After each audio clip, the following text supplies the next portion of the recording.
可以，刚刚好。开始了没有？ Okay, hi everyone. Welcome to our first session of our local delight. So sorry for the slight delay as there are some technical difficulties. So as you can see, there's slight difference in the screen today as I'll be using my phone instead. Okay, so I hope again, so sorry for technical difficulties, and we shall start very soon. Okay, as I see a lot of viewers are in with us already. Okay, so today we'll be making a steamed pandan cake. Okay, so how many of you here like steamed pandan cake? Okay, raise up your hands. Alright, so I'm pretty sure all of us miss our local delights. So this steamed pandan cake, as easy as it sounds, okay, it's actually, it requires a lot of technique, especially when you're actually making the egg white. Okay, so first let me just introduce the ingredients needed for today's live session. Okay, so I'll be using our wholemeal flour. Okay, so as you can see here, it's about 1/4 cup of wholemeal flour. Okay, and then I have here half a cup of plain flour.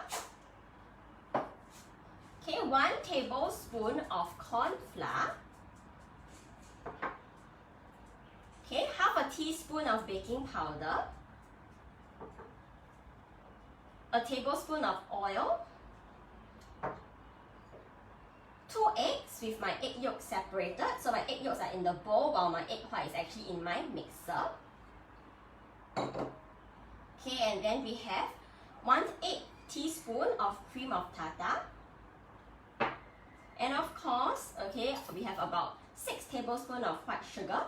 Okay, you can choose to use brown sugar, but you would realize that the color of your brown sugar will affect the color of your pandan cake. So the first batch that I did actually use brown sugar and the color turned out to be really muddy.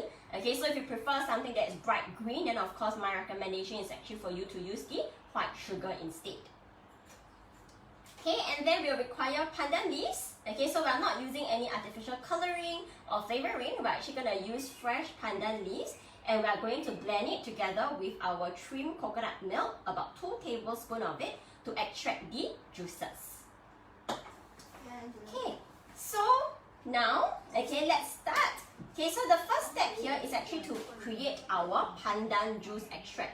Okay, so what you need to do is that you need to have a blender like that. Okay, and then place 2 pieces of your pandan leaf, okay, into the blender. Okay, and then add 2 tablespoons of our trimmed coconut milk. Okay, so you can actually buy coconut milk from the supermarket. Okay, if you want it to be even a healthier option, you can actually replace the coconut milk, okay, with low-fat milk. Okay, however, with that said, of course, in terms of the fragrance, okay, you'll be missing out the coconut fragrance. Okay, so I'm actually choosing to use trimmed coconut instead of the low-fat milk. Okay, so just secure it, okay, and then put them into your blender. Okay, and just give it a good mix.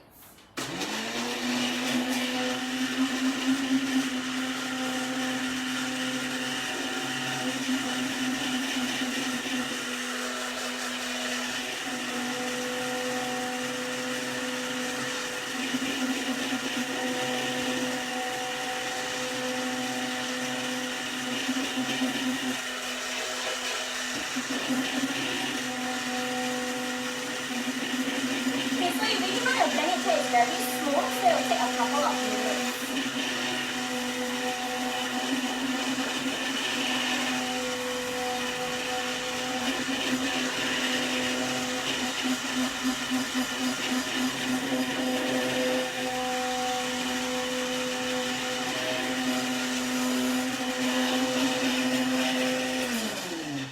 Okay, so as you can see, I actually blended it for about 2 to 3 minutes. It's pretty long because you really want to extract all the compound, okay, from your pandan leaves in this blender. Okay, so now that it's out already, okay, so what we need to do is to prepare a strainer. Okay, so you can use a small strainer like that, okay, to actually extract the pandan juice, because there will be a lot of fibrous portions in there which we do not want. So we really just need to extract the juices out. Okay, so that's the good thing about this recipe, okay, is that there's no coloring, no artificial flavoring, it's actually 100% natural. Okay, of course, if you want the easy way out, okay, you can actually buy your pandan extract, okay, from the supermarket, but the shelves of the supermarket recently is pretty much empty, so you might not be able to find your pandan extract as well. Okay, and this pack of pandan leaf was actually the last pack available in the supermarket. Okay, so for those of you who plant your own pandan leaf, then that's good news for you. Okay, you can actually just easily, okay, cut just 2 pandan leaves and that's ready for you to create your pandan extract. Okay, so I'm just going to scoop up all my juices. Okay, I'm not going to waste them. So you should extract approximately about 2 tablespoons, okay, of your pandan extract. Okay, so this is how it is. Okay, I can see a lot of thumbs up and a lot of hearts. Okay, but I can't really see your comments, so please bear with me. I'll reply your comments in a short while, alright? Okay, so I'm just extracting all of it, every bit of goodness. Okay, and then I'm just going to actually strain it up.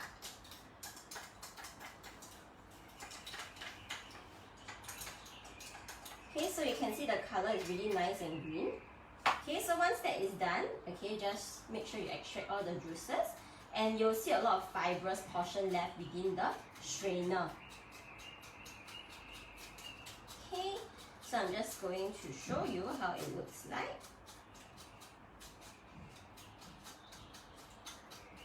Okay, so after you have strained your pandan extract, okay, you can see these are actually the fibrous portion. Okay, so this fibrous portion here, we're just going to throw it, okay, and we're just going to use the juice instead. Okay, so once that is done, we'll leave the strainer aside. Okay, and this is actually the fresh pandan juice, okay, that you have actually extracted. Okay, so that's just the first step. Okay, the second step now is actually for us to mix all our dry ingredients. Okay, so what do I have here? I'm going to mix my wholemeal flour, okay, with my plain flour. I'm going to add in my corn flour. Okay, some of you might be wondering why am I adding in corn flour. Okay, I'll explain to you in a short while. Okay, just let me pour in all my dry ingredients first. Okay, and then I'm using half a teaspoon of baking powder. Okay, so all my dry ingredients are in now. Okay, so I'm just going to give it a good mix.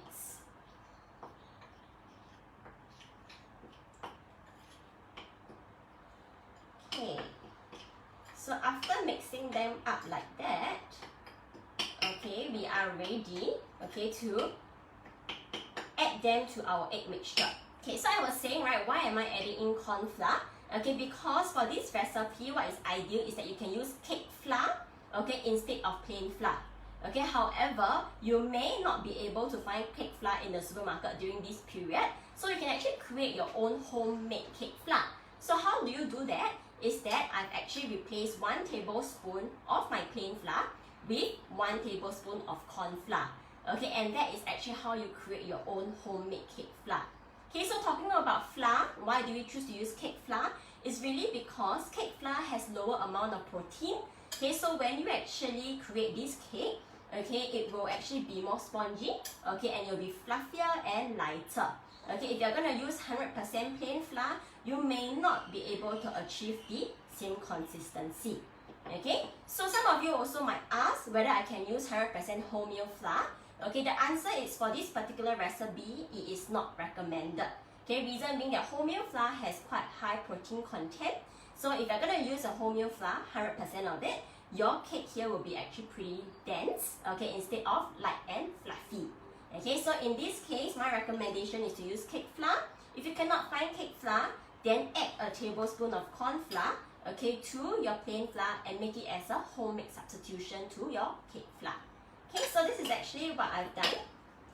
Okay, so now my dry ingredients are mixed up. What I need to do is to whisk up my eggs and my oil, okay, and my pandan extract, okay, in a bowl like that. Okay, so here it's actually 2 egg yolks. Okay, so I'm just going to add in 2 egg yolks. Okay, I'm going to whisk the egg yolk using a manual whisk like that. For egg yolk, you don't really need an electric mixer, okay, because they contain fat. Okay, so you'll never be able to whisk your egg yolk till they are fluffy. Okay, so just a normal whisk will do. Okay, so in here I have my 2 egg yolk. Okay, now what I'm gonna add in would actually be 3 tablespoons of my white sugar. Okay, so 1, 2, okay, about 3 tablespoons of sugar. Okay, and then just give it a good mix. Okay, until your sugar is actually totally dissolved within the egg yolk. Okay, so just lift it up for you to see slightly. Okay. Okay, so after you have whisked it all up like that, okay, what we are going to do next is that we are going to add in a tablespoon of our sunflower oil. So as you can see, because we're actually steaming this pandan cake, we do not require the use of much oil. So this recipe in itself is actually generally very low in fat. Okay, so I've added in my egg yolk, 3 tablespoons of white sugar, and a tablespoon of sunflower oil. Okay, so once that is done, what we're going to do now is that we're going to mix in our pandan extract. Okay, so just let me grab the spoon, okay, and just add in my pandan extract to my egg yolk mixture.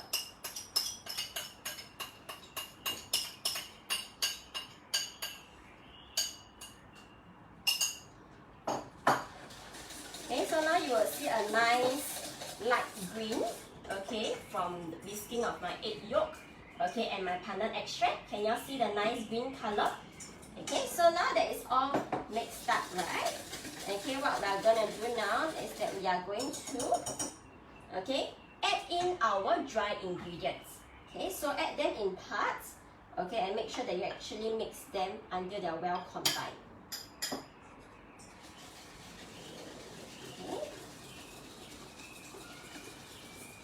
Okay, so I was talking about flour earlier on. Okay, so basically what makes your different bread flour, cake flour, pastry flour different is really the protein content. When the protein content of your flour is higher, they tend to form more gluten, and gluten is basically the sticky, strong structure that you get when you mix your flour with a liquid. Okay, so for cake flour, generally they have the lowest amount, okay, of protein, okay, which is why they are ideal for you to make a sponge cake like today's recipe. Okay, so it will be very sticky, okay, because we are going to add them to our egg white mixture later on.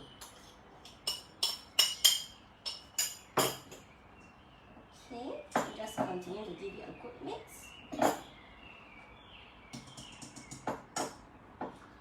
Okay, yes. So in this case, my recommendation is actually to use your cake flour. Okay, for the baking powder, some of you might also start to ask, because I remember earlier, in the earlier episode of the carrot cake, some of you were confused about the difference between baking powder and baking soda, right? Okay, so I'm just going to explain a little bit what is the difference between the two.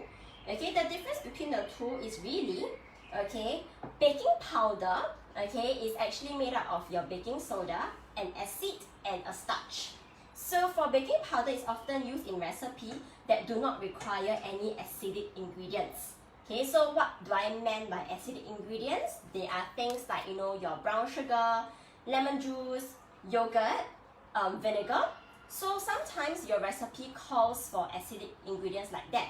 But as you can see in today's recipe, there isn't any acidic ingredients that I'm using. That's why I am not using baking soda. I'm actually using baking powder. Okay, because baking powder is actually acidic on its own, so it allows your cake to rise nicely. If you are using baking soda, okay, they are actually alkaline in nature, meaning to say that you need an extra acid compound for your cake to rise. Okay, so that's why today I'm only using baking powder and not baking soda. Okay, so now we are done with mixing our flour with our egg yolk. Okay, the last step here, which is the step that is very crucial, is really to whisk our egg white, okay, till they are very frothy. Okay, so what I have here, okay, in my huge electric mixing bowl is actually 2 egg white. Okay, so what I'll be doing now is that I'll be using low speed to actually beat the egg white in the big mixing bowl until large bubbles are formed. Okay, so you can actually beat them on low speed. So approximately speed 1 will do.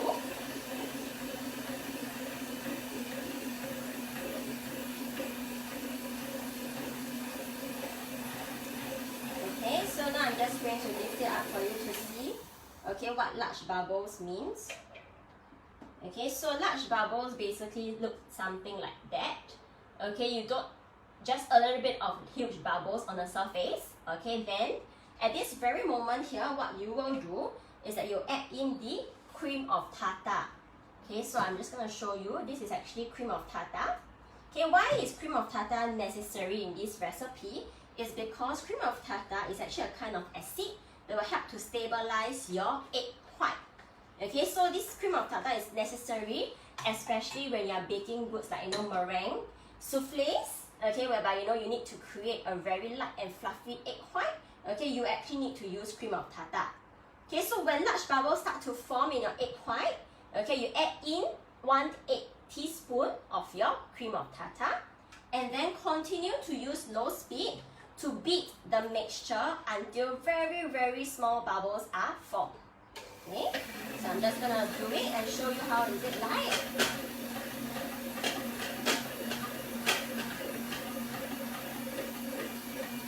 Okay, so if you can still hear me and see me clearly, just show me some hearts or some thumbs up so that I know that you can still hear and see me clearly, because my screen is actually frozen, so I'm not very sure if you can still hear or see me.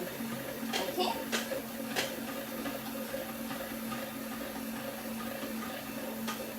Okay, so this step here will take approximately 1 or 2 minutes. So what you want to do really, okay, is to create small bubbles.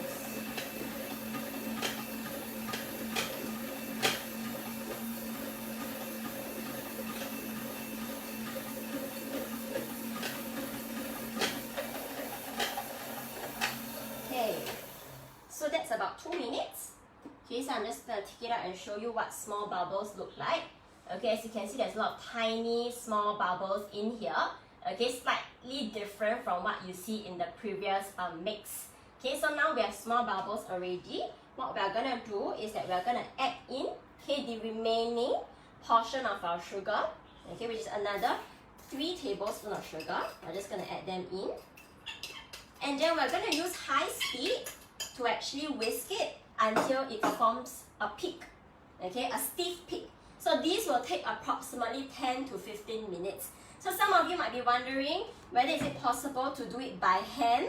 Of course you can, but it's going to be really tiring and it's going to take you quite a long period of time.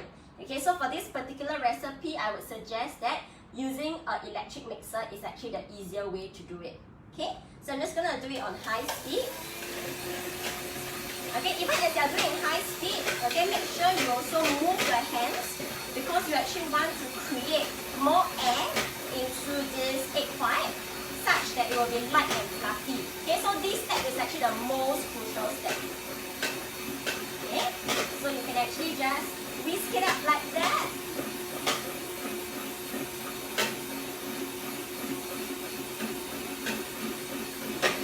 Okay, so I'm just going to show you, okay, midpoint how it looks like. Okay, so the purpose of that cream of tartar that I've added in earlier on is also to volumize your egg white.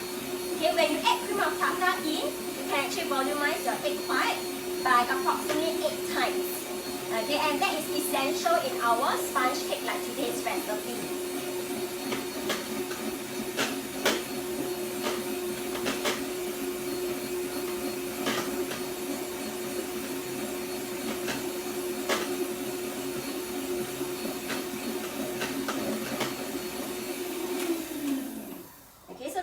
Midpoint, so I'm just going to show you how it currently looks like. Okay, so I'm just going to use a spatula. So it's actually very foamy, okay, but you can still see it's very fluid. Okay, so this is not the kind of consistency that we want. So we're going to continue, okay, to whisk it until they reach stiff peak. Okay.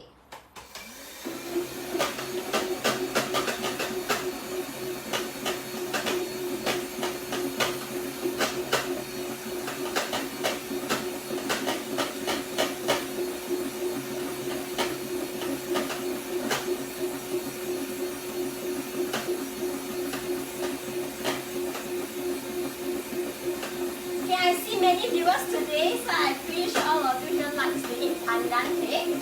Okay, if you want to make other flavors, you can as well. If you don't want pandan, you can actually replace the pandan extract with just low-fat milk, and that can be a very simple, original flavored sponge cake.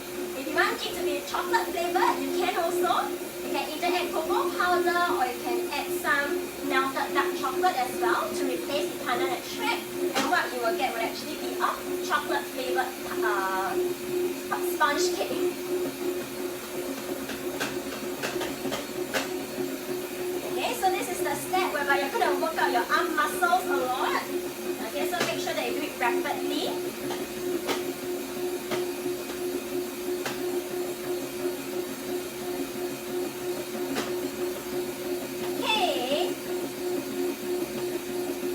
Meantime, okay, I'm just going to share with you, okay, some other information about the baking soda and the baking powder. Okay, for the baking soda, I remember in the previous episode, some of you were asking, can it actually be replaced?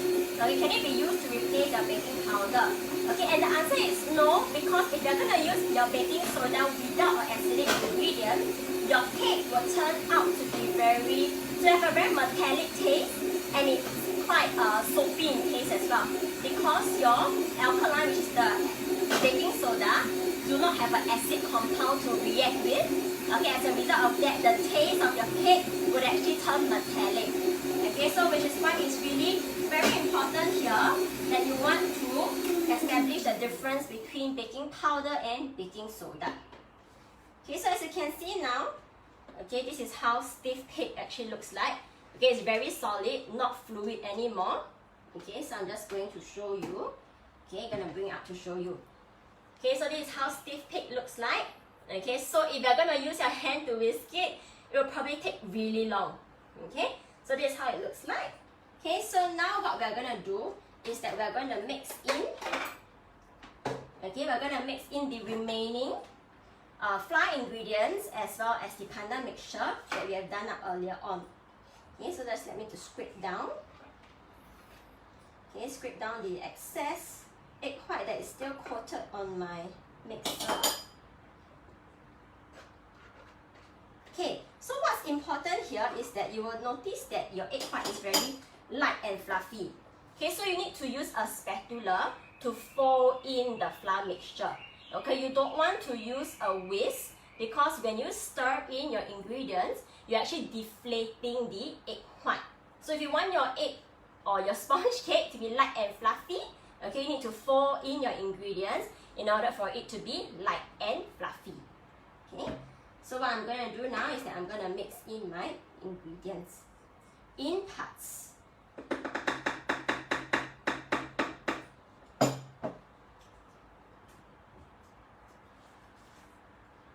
Okay, I will just mix it up first and then I'll bring it up to show you in a bit.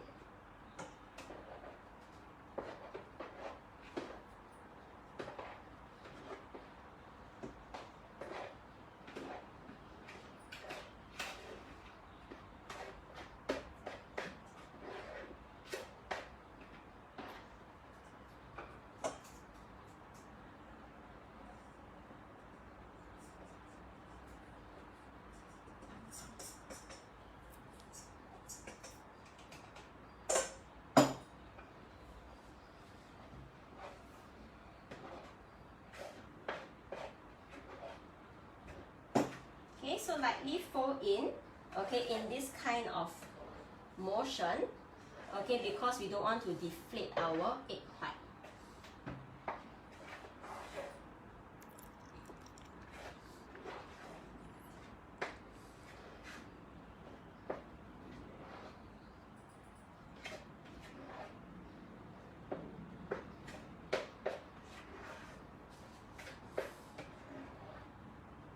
So once this step is done, okay, what you need to do is to get ready a very small cake tin like that.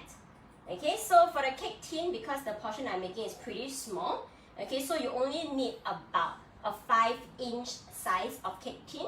Make sure that you grease your cake tin really well, okay, with a bit of sunflower oil. Okay, and then you are ready to put in the batter into the cake tin. Okay, so I'm just going to continue to pour it in.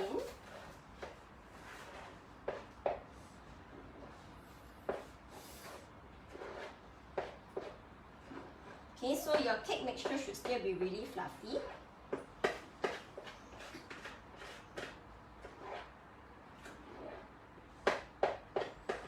Okay, so once that is done, okay, you can actually pour them into your cake tin and then leave it in the steamer, okay, to steam for approximately 20 minutes.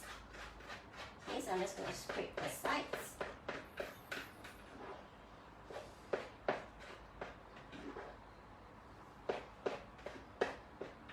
Okay, and then pour it into your cake tin.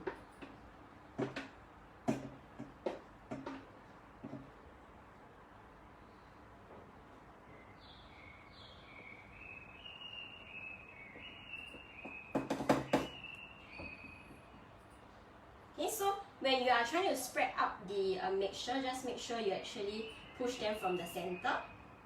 Okay, so once that is done, okay, put them into the steamer, okay, and steam it, and this is how the end product looks like.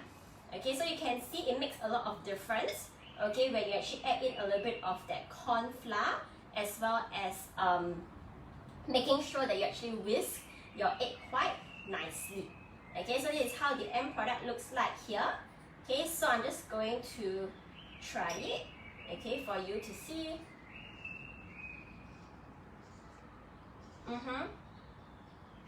So it's best eaten warm right after you steam it. Okay, don't keep it for too long because as you realize that you didn't add much oil. Okay, so it will turn dense if you keep it in the fridge for too long. Okay, so what's best is that if it's eaten right on the spot itself. Okay, so this is the very simple recipe that we are sharing with you today, the steamed pandan cake. Okay, again, I hope that you will try out this recipe on your own because it's really simple. Okay, it's perfect for your afternoon tea. Okay, with your local kopi or your teh o. Okay, so this is actually really yummy. Okay, so with that, we've already come to the end of today's episode on the first local delight recipe, which is actually steamed pandan cake. Okay, tomorrow we'll be actually collaborating with Penang Culture, and Jolene will be showing you how to prepare a very simple Penang laksa recipe. Okay, so if you want to learn how to create your own Penang laksa recipe, need to watch her tomorrow at 12:30. Okay, and also the other ingredients or other recipes that we're sharing with you in this week. Okay, so till then, stay safe. Okay, and I'll reply your comments separately. Okay, after this live session as I'm able to load it on my laptop. Okay, so I hope that you've enjoyed today's session as much as I did. Okay, and please try out this recipe because you're gonna love it. Okay, so thank you everyone for today. Okay, and I'll see you again on Wednesday whereby I'll bring to you how to prepare a mutton rendang. Okay, so thank you and see you again. Bye.